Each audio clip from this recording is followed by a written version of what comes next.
जय हिंद एवरीवन। अगर आप अग्निवीर नेवी एमआर के पेपर का तैयारी कर रहे हो तो ये क्लास आपके लिए है। आज के इस क्लास में जीके के टोटल 25 मोस्ट इंपॉर्टेंट प्रश्न लिए गए हैं।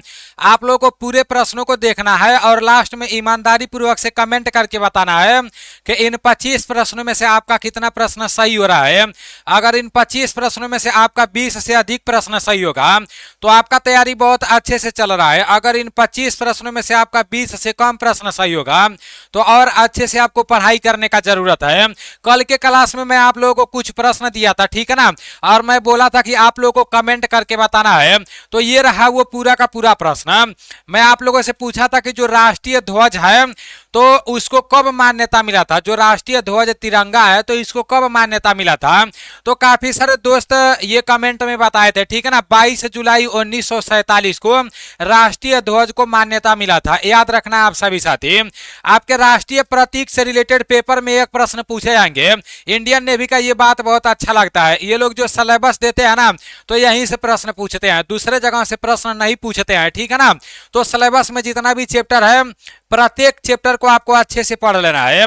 दूसरा प्रश्न मैं आप लोगों से ये बोला था कि जो आपका राष्ट्रीय चिन्ह है अशोक स्तंभ, तो ये मेरे भाई इसको मान्यता कब मिला। तो ये 26 जनवरी 1950 को मिला। जितने साथी 26 जनवरी 1950 कमेंट किए थे तो सही बताए थे। और एक बात और मैं आप लोगों से बोला था, तो इसमें कुछ लोग कंफ्यूजन में पड़े हैं। मैं आप लोगों से क्या बोला था, मैं बोला था कि भारतीय राष्ट्रीय कांग्रेस, मेरे भाई यहां से प्रश्न पूछा जाता है, याद रखना आप सभी साथी। भारतीय राष्ट्रीय कांग्रेस जो है ना यहां से प्रश्न पूछा जाता है। प्रश्न कैसे पूछा जाता है, भारतीय राष्ट्रीय कांग्रेस का स्थापना कब हुआ। 28 दिसंबर 1885 को हुआ, आप लोगों को पता होगा। अब भारतीय राष्ट्रीय कांग्रेस के जो संस्थापक हैं किसे माना जाता है, ए ओ ह्यूम को, ठीक है ना। ए ओ ह्यूम को संस्थापक माना जाता है। और प्रथम अध्यक्ष डब्ल्यू.सी. बनर्जी थे। लेकिन मैं आप लोगों से बोला था कि प्रथम मुस्लिम अध्यक्ष कौन थे। जब मुस्लिम अध्यक्ष पूछेगा, भारतीय राष्ट्रीय कांग्रेस के प्रथम मुस्लिम अध्यक्ष अगर पूछेगा तो वो बदरुद्दीन तैयब जी हो जाएगा। अगर पूछ देगा भारतीय राष्ट्रीय कांग्रेस के प्रथम अंग्रेज अध्यक्ष अगर पूछ देगा तो ये जॉर्ज यूल हो जाएगा। ये पूछा गया है मेरे भाई, अंग्रेज अध्यक्ष अगर पूछेगा तो ये क्या हो जाएगा, जॉर्ज यूल हो जाएगा। और अगर मुस्लिम अध्यक्ष पूछेगा तो वो बदरुद्दीन तैयब जी हो जाएगा। याद रखना आप सभी साथी, क्योंकि भारतीय राष्ट्रीय कांग्रेस से रिलेटेड प्रश्न पूछा जाता है। तो ये तो आप लोगों का प्रीवियस ईयर का था, जो मैं क्लास कराया था कल, तो वहां से मैं कुछ प्रश्न दिया था, इसको हम लोग क्लियर कर चुके हैं। अब चलते हैं अपने प्रश्नों की तरफ। एक भाई साहब कमेंट किए थे, काफी सारे दोस्तों का मैं कमेंट देखा, कल टाइम निकाल कर आप लोगों का कमेंट देखा था, आप लोगों का फीडबैक देखा था। वैसे तो सभी लोग बोले थे कि हाँ बहुत अच्छा क्लास है, मतलब अच्छा प्रश्न है। कुछ लोगों का 20 प्रश्न सही हुआ था, कुछ लोगों का 22 प्रश्न सही हुआ था। एक भाई साहब बोल रहे थे कि हम लोगों को याद नहीं हो पाता, नहीं हम लोगों को नहीं, वो बोल रहे थे कि याद नहीं हो पाता है, इतना सारा प्रश्न हम कैसे याद करेंगे। मतलब यूट्यूब पर जो क्लास कराया जाता है, जैसे हम लोग तो देखकर भी यूट्यूब पर क्लास करा देते हैं, और जो पढ़ते हैं वो कैसे इतना सारा प्रश्न याद करेंगे। तो एक बात बताऊं मेरे भाई, जितने लोग भी यूट्यूब पर क्लास कराते हैं, मान लो 4 घंटे का अगर मैराथन क्लास कराना रहेगा तो वो सारा प्रश्न याद रहेगा मेरे भाई, कई सौ प्रश्न रहेगा, वो सारा प्रश्न याद तो रहेगा नहीं। तो मेरे भाई वो तो देखकर बताना पड़ेगा। तो ये अपने दिमाग में ना सोचो ना कि मेरे भाई ये तो मतलब, जैसे मान लो यहाँ पर मैं आप लोगों को बता देता हूँ तो आपको कैसे याद होगा, तो ये अपने दिमाग में सोचोगे तो याद नहीं कर पाओगे। देखो आपको करना क्या है, एक बार पूरा वीडियो देख लेना है, फिर दोबारा आपको क्या करना है, दोबारा आपको मतलब एक बार जैसे आवाज धीमा करके और बस भागा भागा कर ऐसे स्पीड तेज करके एक बार पूरे प्रश्नों को देखना है। एक बात अपने दिमाग में बैठा लेना, ये जीके आपका ऐसा है ना, जब तक आप बार बार पढ़ोगे नहीं तब तक आपको याद नहीं होगा, ठीक है ना। याद रखना आप सभी साथी, आपको बार बार पढ़ना पड़ेगा। और आप ही लोगों में से बहुत लोग सिलेक्शन ले जाते हैं। कौन लोग सिलेक्शन ले जाते हैं, जो लोग अच्छे से पढ़ते हैं। अगर आप सोचोगे मुझसे याद नहीं होगा तो फिर आप पहले ही हार जाओगे, आपका सिलेक्शन तो पक्का है, नहीं हो पाएगा। और अगर आप लड़ोगे खुद से और आप पढ़ोगे और याद करोगे तो फिर आपका कुछ होने वाला है, ठीक है ना। तो पढ़ना तो आप ही को पड़ेगा। आप रात को देखो, सुबह में वीडियो देख रहे हो, एक बार सोते टाइम रात को वीडियो देखना, और सुबह में जब जागना ना तो दूसरा कोई काम नहीं करना। एक बार 15 से 20 मिनट का टाइम निकालकर वीडियो देख लेना, 3-4 दिन करना, फिर आप रिजल्ट देखना, ठीक है ना। तो इस तरह से आपको देखना है, याद तो करना ही पड़ेगा, याद नहीं करोगे तो कुछ नहीं होगा। अब चलो अपने प्रश्न की तरफ चलते हैं। आपके सामने पहला प्रश्न है, इसका राइट आंसर बता दो। विश्व की सबसे लंबी झील कौन सी है? अभी तक मैं आप लोगों को विश्व का सबसे गहरा झील बताया था, विश्व का सबसे बड़ा खारे पानी का झील बताया था, विश्व का सबसे बड़ा मीठे पानी का झील बताया था। अब विश्व का सबसे लंबा झील पूछ रहा हूं, तो जल्दी से इसका राइट आंसर बताओ मेरे भाई। इसका राइट आंसर क्या हो जाएगा? तांगानइका। जितने लोग बता रहे हो राइट बता रहे हो। तांगानइका झील जितने भी साथी बता रहे हो राइट बता रहे हो। विश्व की सबसे लंबी झील कौन सी है? तो तांगानइका झील है, ठीक है ना। इसकी लंबाई 600 किलोमीटर के आसपास में है, 610 किलोमीटर के आसपास में इसकी लंबाई है। और मेरे भाई विश्व का सबसे गहरा झील कौन सा है? तो मेरे भाई विश्व का सबसे गहरा झील आपका कौन सा है? याद रखना, मैं बार बार इसलिए बोलता हूं ना, ये सब ऐसा प्रश्न है पूछा ही जाएगा। अगर इसके अलावा झील के अलावा कुछ और पढ़ रहे हो जहां से प्रश्न नहीं पूछा जाता है तो अपना समय व्यर्थ कर रहे हो। ये जितना टॉपिक से मैं प्रश्न बता रहा हूं उतना टॉपिक को पढ़ो। सबसे गहरा झील आपका बैकाल झील है। और सबसे बड़ा सागर कौन सा है? खारे पानी का। मेरे भाई खारे पानी का सबसे बड़ा झील कौन सा है? तो खारे पानी का सबसे बड़ा झील कैस्पियन सागर है। और मीठे पानी का सबसे बड़ा झील कौन सा है? याद रखना आप सभी साथी, तो मीठे पानी का सबसे बड़ा झील सुपीरियर झील है। ये पूरा आपको पता होना चाहिए। आज जो लंबा झील बताया हूं दिमाग में बैठा लो। तांगानइका झील सबसे लंबा झील है, दिमाग में बैठा लो, ठीक है ना। चलो आपका नेक्स्ट है, किसका मानना था कि धर्म सामाजिक परिवर्तन के लिए एक बाधा है? प्रीवियस ईयर का प्रश्न है, ये प्रश्न पूछा गया है। धर्म से रिलेटेड आपके पेपर में 100% एक प्रश्न पूछा जाएगा, लिख कर ले लो, ठीक है ना। मैं लिख कर दे सकता हूं, 100% यहां से पूछा जाएगा। किसका मानना था कि धर्म सामाजिक परिवर्तन के लिए एक बाधा है? मुकंदर सीत, मैक्स वेबर, सर्वजीत सिंह और रॉबर्ट पीटर। इसका राइट आंसर मैक्स वेबर हो जाएगा। जितने भी साथी ऑप्शन बी बता रहे हो राइट बता रहे हो, प्रीवियस ईयर का प्रश्न है, ठीक है ना। याद रखना आप सभी साथी, किसका मानना था कि धर्म सामाजिक परिवर्तन के लिए एक बाधा है? तो मैक्स वेबर हो जाएगा। और एक बात और मैं आप लोग को बता दे रहा हूं, आज शाम को 3 बजे यूट्यूब पर आर्मी का पूरा फुल प्रैक्टिस सेट आएगा, ठीक है ना। आपका आज क्लास चलेगा तो आज आप लोग जरूर जुड़ना, ठीक है ना। 2 दिन नेटवर्क नहीं चला तो क्लास नहीं चल पाया था। आज मैं पूरा प्रयास करूंगा, अगर क्लास नहीं भी चल पाएगा तो 1 घंटे बाद नहीं, 1 घंटे नहीं 2 घंटे बाद, जैसे 5 बजे शाम को रिकॉर्डेड क्लास आर्मी का भी आपको मिलेगा, पूरे 50 प्रश्नों का। लेकिन आज आप लोगों को वो मिलेगा, ठीक है ना। तैयार रहना उसके लिए।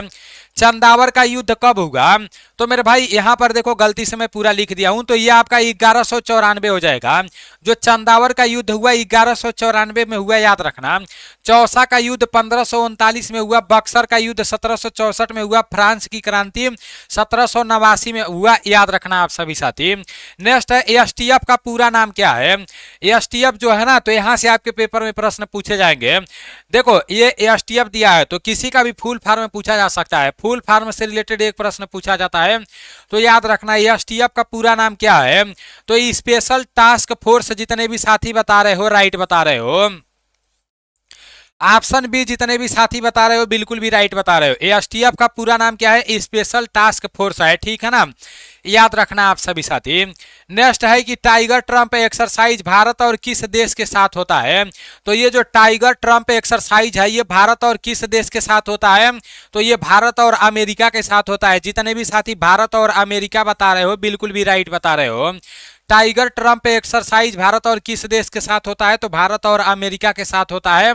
याद रखना आप सभी साथी। आपका नेक्स्ट प्रश्न यहाँ पर है कि भारतीय जल सेना के पूर्वी कमांड का हेडक्वार्टर कहाँ है? मेरे भाई यहाँ पर मैं पूर्वी कमांड का पूछा हूं ना, तो तीनों कमांड का हेडक्वार्टर पता होना चाहिए।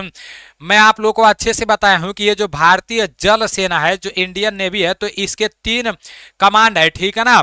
और तीनों कमांड का हेडक्वार्टर पता होना चाहिए। एक कमांड आपका उत्तरी कमांड है, दूसरा आपका क्या है? नहीं, इसमें उत्तरी कमांड नहीं है, इसमें आपका एक पूर्वी कमांड है, सीधे उसका उल्टा पश्चिमी कमांड है, फिर दक्षिणी कमांड है। इंडियन नेवी का कितना कमांड है? 3 कमांड है। पूर्वी कमांड है, पश्चिमी कमांड है और दक्षिणी कमांड है। तो तीनों कमांड का हेडक्वार्टर पता होना चाहिए। इंडियन आर्मी का कितना कमांड है? तो ये 7 कमांड है, ठीक है ना। इंडियन आर्मी का, इंडियन एयरफोर्स का 7 कमांड है। तो वो मैं आगे अभी आप लोगों को पूरा डिटेल्स से बता दे रहा हूँ, और पूरा डिटेल्स से मैं पीडीएफ में भी दिया हूं। भारतीय जल सेना के पूर्वी कमांड का हेडक्वार्टर कहां पर है मेरे भाई? तो पूर्वी कमांड का हेडक्वार्टर आप सभी साथी जल्दी से बताओ, देखते हैं कितने साथी इसका राइट आंसर बताते हो। जितने भी साथी विशाखापट्टनम बता रहे हो बिल्कुल भी राइट बता रहे हो। देखो जब पूर्वी कमांड का बोलेगा तो विशाखापट्टनम हो जाएगा, जो आंध्र प्रदेश में पड़ता है। ये विशाखापट्टनम कहां पर पड़ता है? आंध्र प्रदेश में पड़ता है, याद रखना आप सभी साथी, ठीक है ना। और अगर पश्चिमी कमांड का हेडक्वार्टर पूछ देगा, पश्चिमी कमांड का हेडक्वार्टर पूछ देगा तो ये कहां पर हो जाएगा? पश्चिमी कमांड का हेडक्वार्टर मुंबई हो जाएगा। और अगर दक्षिणी कमांड का हेडक्वार्टर पूछ देगा मेरे भाई, जल सेना के अगर दक्षिणी कमांड का हेडक्वार्टर पूछेगा तो ये कोच्चि हो जाएगा, जो केरल में है, ठीक है ना।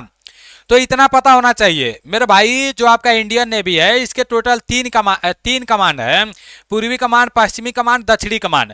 पूर्वी कमांड का हेडक्वार्टर आपका विशाखापट्टनम में है, पश्चिमी कमांड का हेडक्वार्टर आपका मुंबई में है, दक्षिणी कमांड का हेडक्वार्टर आपका कोच्चि में है। तो इतना आप लोग याद रखना। अब आगे मैं पूरा विस्तार से यहां पर बता दिया हूं, तो इसको एक बार आप लोग अच्छे से सुन लो, ठीक है ना। देखो ये जो पीडीएफ है इसमें मैं अच्छे से आप लोगों को बता दे रहा हूं, और इसी तरह से मेरा जो ई बुक है उसमें सब इसी तरह से दिया गया है। अगर आपको ई बुक चाहिए तो आप प्ले स्टोर से एनडीसी क्लास एप्लीकेशन को डाउनलोड कर लेना, उसमें आईडी पासवर्ड बना लेना, फिर पेड कोर्स में जाना और वहां जाके सिर्फ 79 रुपए में ये ई बुक परचेज कर लेना। इसको आप डाउनलोड कर सकते हो, ठीक है ना। और डाउनलोड करके इसका प्रिंट आउट निकाल के अच्छे से पढ़ सकते हो। अगर कोई बैच नहीं लिए हो तो ये एनडीसी क्लास एप्लीकेशन से ई बुक ले लेना, नेवी एमआर का, ठीक है ना। देखो यहां पर बहुत अच्छे से बताया गया है, यहां से 1 नंबर आपका फिक्स होगा। भारत के रक्षा के लिए यहां पर सेना का गठन किया जाता है, जिसे सर्वोच्च सेनापति भारत का राष्ट्रपति होता है। मतलब सर्वोच्च सेनापति कौन होता है? भारत का राष्ट्रपति होता है। रक्षा मंत्री सशस्त्र सेना का प्रशासन का कार्य करता है। सशस्त्र सेनाओं को 3 भागों में बांटा गया है, थल सेना, वायुसेना और नौसेना।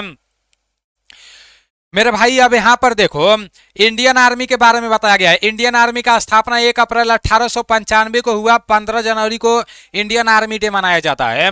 इंडियन आर्मी को 7 कमांडो में बांटा गया है। 7 कमांडो का नाम यहां पर है, एक बार मैं आप लोगों को बता दे रहा हूं। पूर्वी कमांड है, पश्चिमी कमांड है, उत्तरी कमांड है, दक्षिणी कमांड है, दक्षिणी पश्चिमी कमांड है, मध्य कमांड है और ट्रेनिंग कमांड है।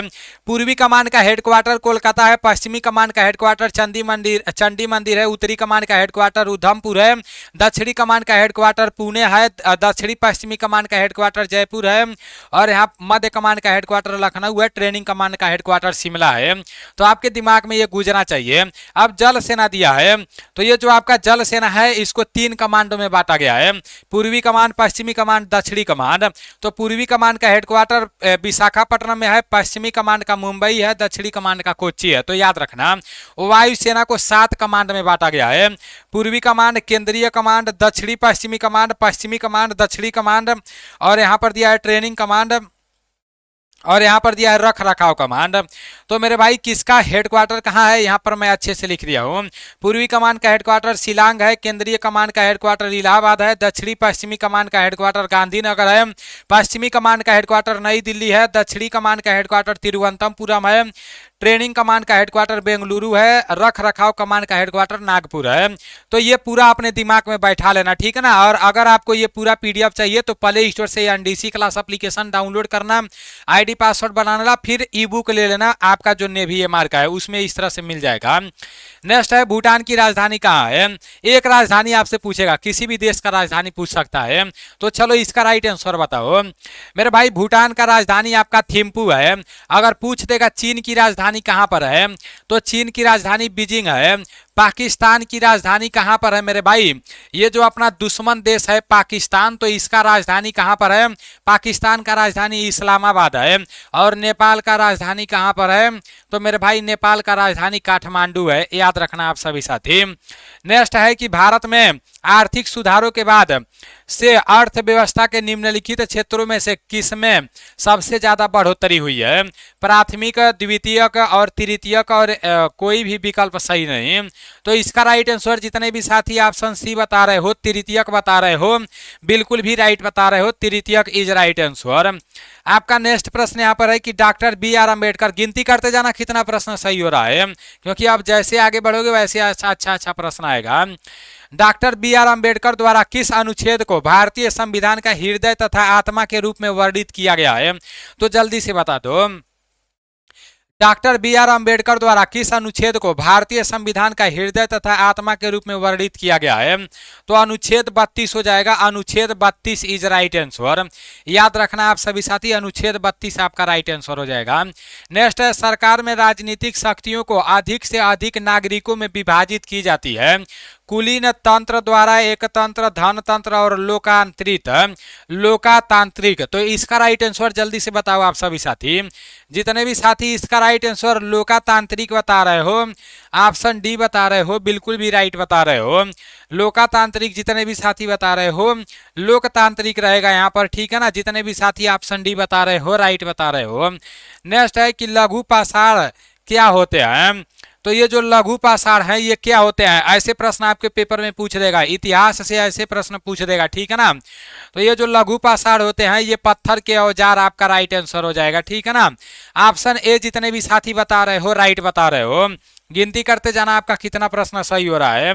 चंपारण आंदोलन किस भारतीय राज्य में शुरू हुआ था? देखो कितना अच्छा प्रश्न पूछ दिया। अब एक प्रश्न मैं आप लोगों को होमवर्क के लिए दे रहा हूं, कमेंट में सिर्फ यही रहना चाहिए, चंपारण आंदोलन कब शुरू हुआ, ठीक है ना।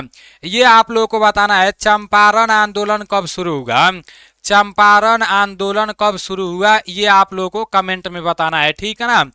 चंपारण आंदोलन कब शुरू हुआ ये आप लोगों को बताना है। यहाँ है चंपारण आंदोलन किस भारतीय राज्य से शुरू हुआ, जल्दी से आप सभी साथी बताओ। तो जितने भी साथी इसका राइट आंसर ऑप्शन ए बता रहे हो, बिहार बता रहे हो, राइट बता रहे हो, बिहार इज राइट आंसर। मेरे भाई चंपारण आपका बिहार में ही है। नेक्स्ट है, 8 ग्रहों में मंगल सूर्य से कौन से स्थान पर स्थित है? मेरे भाई यहाँ पर मान लो सूर्य है, जैसे सूर्य के बाद बुध होता है, शुक्र होता है, पृथ्वी होता है, मंगल होता है, बृहस्पति होता है, शनि होता है, अरुण होता है, वरुण होता है। ये 8 ग्रह होते हैं। तो पूछ क्या रहा है, ये पूरा अच्छे से मैं एप्लीकेशन में क्लास कराया हूँ। जो लोग नेवी एमआर के लिए मार्कोस 2.0 बैच लिए है ना एनडीसी क्लास एप्लीकेशन से, तो मैं लाइव क्लास कराया हूँ बहुत अच्छे तरीके से। 8 ग्रहों में मंगल सूर्य से कौन से स्थान पर स्थित है? जल्दी से इसका राइट आंसर बताओ, मैं पूरा डायग्राम बना दिया हूं। तो चौथे स्थान पर है ना मेरे भाई, यहाँ पर आपका सूर्य है, सूर्य के बाद आपका बुध है, फिर पृथ्वी है, मंगल है, फिर यहाँ पर क्या है, बुध है, शुक्र है, पृथ्वी है, मंगल है। और ये मंगल ही पूछा था, मंगल सूर्य से चौथे स्थान पर है, तो चौथे स्थान पर है। ऐसे प्रश्न पूछ देगा कि सबसे छोटा ग्रह कौन सा है? तो ये मेरे भाई बुध है, सबसे छोटा ग्रह, याद रखना आप सभी साथी, ये बुध सबसे छोटा ग्रह है। और पूछ देगा सूर्य से सबसे निकट स्थित ग्रह कौन सा है? तो सूर्य से सबसे निकट स्थित ग्रह यह बुध ही है, ठीक है ना, याद रखना। और सबसे बड़ा ग्रह कौन सा है? जो बृहस्पति है वो सबसे बड़ा ग्रह है, ठीक है ना, याद रखना आप सभी साथी। जो बृहस्पति है तो ये क्या है, ये सबसे बड़ा ग्रह है, ठीक है ना, याद रखना आप सभी साथी, ठीक है ना। बृहस्पति क्या है, सबसे बड़ा ग्रह है, तो याद रखना। नेक्स्ट है, सूर्य का चक्कर लगाने वाले सभी 8 ग्रहों के निश्चित पथ को क्या कहते हैं? देखो ग्रह से ये प्रश्न भी है। तो इसका राइट आंसर जितने भी साथी ऑप्शन सी बता रहे हो, कक्षा बता रहे हो, बिल्कुल भी राइट बता रहे हो। नेक्स्ट है कि MP3 प्रारूप क्या है? ऑडियो प्रारूप, वीडियो प्रारूप, सामग्री या लेख, दस्तावेज, चित्र, फाइल। तो इसका राइट आंसर जल्दी से बताओ, देखते हैं कितने साथी इसका राइट आंसर बताते हो। इसका राइट आंसर आप सभी साथी बताओ, देखते हैं कितने साथी इसका राइट आंसर बताते हो। चलो बहुत बढ़िया, इसका राइट आंसर बताओ मेरे भाई। मैं देख लूं, एक मैसेज आ रहा है किसी का। अच्छा ऐसी बात है क्या? टीए आर्मी के डॉक्यूमेंट के ऊपर वीडियो बनाने के लिए कुछ लोग बोल रहे हैं, देखते हैं। एमपी यहाँ पर 3 प्रारूप क्या है? तो इसका राइट आंसर जितने भी साथी ऑप्शन ए बता रहे हो, ऑडियो प्रारूप बता रहे हो, बिल्कुल भी राइट बता रहे हो, ऑडियो प्रारूप इज राइट आंसर। कौन सा एकमात्र खेल है जहां राग बोलना अनिवार्य है? तो जल्दी से बताओ, कौन सा ऐसा एकमात्र खेल है जहां पर राग बोलना अनिवार्य है? कबड्डी, क्रिकेट, हॉकी और कुश्ती। तो मेरे भाई यहाँ पर आपका क्या हो जाएगा? कबड्डी हो जाएगा, ठीक है ना। कबड्डी में कितने खिलाड़ी होते हैं? तो कबड्डी में 7 खिलाड़ी होते हैं, याद रखना आप सभी साथी। कबड्डी में कितने खिलाड़ी होते हैं? तो कबड्डी में 7 खिलाड़ी होते हैं। क्रिकेट में कितने खिलाड़ी होते हैं? क्रिकेट में 11 खिलाड़ी होते हैं। खेल में खिलाड़ियों का संख्या भी दिया है आपके सिलेबस में, तो याद रखना आप सभी साथी। हॉकी में कितने खिलाड़ी होते हैं? तो मेरे भाई हॉकी में आप लोगों को बताना है, कुश्ती में भी आप लोगों को बताना है, क्योंकि ये इजी है। कुश्ती वैसे बता दोगे, हॉकी और कुश्ती दोनों बताना है। 3 प्रश्न आपके लिए हो गया, ठीक है ना। चलो आपका नेक्स्ट है कि मध्य प्रदेश में गुफाएं पूर्व ऐतिहासिक गुफा चित्रों तथा भित्ति चित्रों का बेहतरीन उदाहरण है। अजंता, एलोरा, भीमबेटका और एलिफेंटा। तो इसका राइट आंसर क्या हो जाएगा? इसका राइट आंसर जितने भी साथी ऑप्शन सी बता रहे हैं, भीमबेटका बता रहे हैं, बिल्कुल भी राइट बता रहे हैं।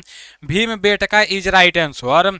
आपका नेक्स्ट प्रश्न है कि an introduction of the dream land नामक पुस्तक के लेखक कौन है? जल्दी से बताओ। An introduction of the dream land नामक पुस्तक के लेखक कौन है? महात्मा गांधी, भगत सिंह, जवाहरलाल नेहरू और लाल बहादुर शास्त्री। तो ये आपको पता ही होना चाहिए मेरे भाई, जल्दी से बताओ। इसका राइट आंसर क्या हो जाएगा? भगत सिंह हो जाएगा। An introduction of the dream land नामक पुस्तक के लेखक कौन है? भगत सिंह है। दिमाग में बैठा लेना आप सभी साथी। और माई एक्सपेरिमेंट विथ टूथ बार बार पूछता है तो वो महात्मा गांधी का है। चलो नेक्स्ट है कि काकाक्स बाजार दुनिया में सबसे लंबे समय तक अटूट समुद्र तट है। तो मेरे भाई जल्दी से बता दो इसका राइट आंसर क्या होगा? नेपाल, बांग्लादेश, म्यांमार और पाकिस्तान है। तो इसका राइट आंसर जितने साथी ऑप्शन बी बता रहे हो, बिल्कुल भी राइट बता रहे हो। बांग्लादेश बता रहे हो, राइट बता रहे हो। बांग्लादेश इज राइट आंसर, ठीक है ना। बांग्लादेश यहाँ पर राइट आंसर हो जाएगा। चलो आपका नेक्स्ट प्रश्न है, इसका राइट आंसर बताओ। मेरे भाई देखो, मैं जितना भी प्रश्न यहाँ पर ला रहा हूँ या कोई भी सर जो भी यूट्यूब पर प्रश्न क्लास कराते हैं, चाहे पेड बैच में या यूट्यूब पर, तो एक बात मैं बता रहा हूँ मेरे भाई, पढ़ना तो आप ही को पड़ेगा। हम लोग क्या करते हैं कि जिस टाइप के प्रश्न आपके पेपर में पूछे जाते हैं, जो आपका ऑफिशियल सिलेबस है, तो उसके हिसाब से सभी प्रश्नों को इकट्ठा करके इंपॉर्टेंट प्रश्नों को यहाँ पर लाते हैं। तो बस आपको रास्ता दिखाते हैं, ठीक है ना। मेहनत तो आप ही को करना पड़ेगा, ये नहीं सोचना यार कैसे याद होगा, हम लोग तो याद नहीं कर पाएंगे, इतना कैसे याद होगा। अगर ये सब सोचोगे तो कुछ नहीं होगा। रास्ता दिख रहा है आपको, बस इस पर चलना है। संघर्ष तो आप ही को करना पड़ेगा। एशिया का सबसे बड़ा मरुस्थल का नाम क्या है? एशिया का जब पूछा है तो गोबी हो जाएगा। जब पूछेगा कि एशिया का सबसे बड़ा मरुस्थल का नाम, गोबी हो जाएगा। अगर भारत का पूछ देगा तो क्या हो जाएगा मेरे शेर?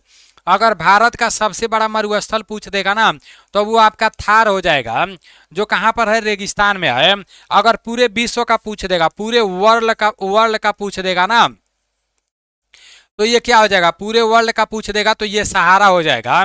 पूरे विश्व का अगर पूछ देगा तो क्या हो जाएगा? सहारा मरुस्थल हो जाएगा। और एशिया में मतलब एशिया महाद्वीप है, और इसमें हम लोग का भारत देश आता है। 48-49 देश एशिया महाद्वीप में आता है। तो एशिया महाद्वीप का सबसे बड़ा मरुस्थल गोबी है, और भारत का थार है, ठीक है ना। और पूरे विश्व का सहारा है, याद रखना आप सभी साथी। नेक्स्ट है, मूल रूप से भारत के संविधान में कितने अनुच्छेद थे? तो मूल रूप से बोल रहा है, मूल रूप से भारत के संविधान में 395 अनुच्छेद है, ठीक है ना। याद रखना आप सभी साथी, मूल रूप से भारत के संविधान में 395 अनुच्छेद थे। भारतीय संविधान की मसौदा समिति के अध्यक्ष कौन थे?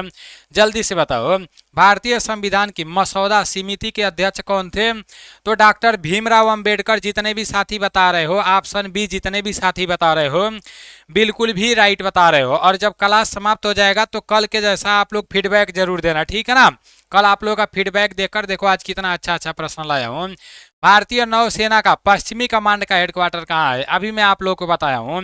पूर्वी कमांड का हेडक्वार्टर कहाँ पर है? तो वो आंध्र प्रदेश में आपका है ना, विशाखापट्टनम है पूर्वी कमांड का हेडक्वार्टर। पश्चिमी कमांड का मुंबई है ना मेरे भाई, याद होना चाहिए। दक्षिणी कमांड का कोच्चि है, जो केरल में पड़ता है। तो मेरे भाई पश्चिमी कमांड बोला है तो ये आपका मुंबई हो जाएगा। विशाखापट्टनम आपका पश्चिमी कमांड हो जाएगा, ठीक है ना। विशाखापट्टनम क्या हो जाएगा? नहीं, विशाखापट्टनम आपका पूर्वी कमांड हो जाएगा। याद रखना है आप सभी साथी, विशाखापट्टनम आपका कौन सा कमांड हो जाएगा? पूर्वी कमांड हो जाएगा। याद रखना, एकदम याद होना ही चाहिए आप लोगों को। मैं जितना भी क्लास कराता हूं मैं कोशिश करता हूं आप लोगों को सब कुछ याद करा दूं। नेक्स्ट है, संगम साहित्य में निम्नलिखित में से किस राजवंश का उल्लेख नहीं किया गया है? तो कदम इसका राइट आंसर हो जाएगा। जितने भी साथी ऑप्शन डी बता रहे हो बिल्कुल भी राइट बता रहे हो, option D is right answer. Next प्रश्न है और आज का लास्ट प्रश्न है कि तीन तरफ समुद्र से घिरे एक भूभाग को यहाँ पर एक भूभाग के रूप में जाना जाता है। तट, द्वीप, प्रायद्वीप और पठार। तो इसका राइट आंसर प्रायद्वीप हो जाएगा, ठीक है ना। प्रायद्वीप इज राइट आंसर। आप लोगों का पूरा 25 प्रश्न समाप्त हो गया है। इन 25 प्रश्नों में से आपका कितना प्रश्न सही हुआ है ईमानदारी पूर्वक से कमेंट करके बताना।